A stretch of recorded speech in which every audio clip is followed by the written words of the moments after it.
Chennai പോത്തീസിലിരുന്ന് dress വാങ്ങിക്കുമ്പോൾ എന്തെങ്കിലും മരത്തൈകളോ ചെടികളോ ഒക്കെ അവർ തരാറുണ്ട് ഗിഫ്റ്റായിട്ട്. അങ്ങനെ ഒരു പ്രാവശ്യം ഞങ്ങൾക്ക് കിട്ടിയതായി ഈ പേരത്തയ്യ്.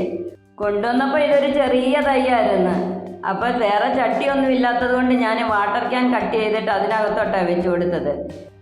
മണ്ണും ചാണകപ്പൊടിയും വെർമി കമ്പോസ്റ്റും കൂടെ മിക്സ് ചെയ്താണ് നട്ടത്. പിന്നീട് ഇടയ്ക്കിടയ്ക്ക് നമ്മൾ പച്ചക്കറി വേസ്റ്റുകളും പിന്നെ അരി കഴുകുന്ന വെള്ളവും ഒക്കെ ഒഴിച്ചു കൊടുക്കും. 6 മാസം ആയപ്പോഴത്തേക്കും ഇതിനകത്ത് നിറയെ കായ് പിടിക്കാൻ തുടങ്ങി. ഇതിപ്പം നമ്മുടെ വീടിന് പെയിൻ്റ് അടിച്ചതിൻ്റെ ബാലൻസ് പെയിൻ്റ് ഇരുന്നതാണ്.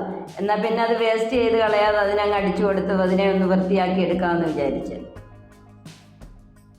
ആദ്യമായിട്ട് പിടിച്ചതാകുമ്പോൾ അതിനുള്ളിൽ എങ്ങനെ ഇരിക്കുന്നതെന്ന് അറിയാനുള്ള ഒരു ആകാംക്ഷ എല്ലാവർക്കും കാണുമല്ലോ. അപ്പം നമുക്ക് കട്ട് ചെയ്ത് നോക്കാം. നല്ലോണം പഴുത്തിട്ടുണ്ട്. 3 എണ്ണമേ നല്ലോണം പഴുത്തിട്ടുള്ളൂ. ബാക്കി അടുത്ത പ്രാവശ്യം നമുക്ക് കട്ട് ചെയ്യാം. നല്ല സൂപ്പറായിട്ടുണ്ട് റെഡ് കളറിൽ.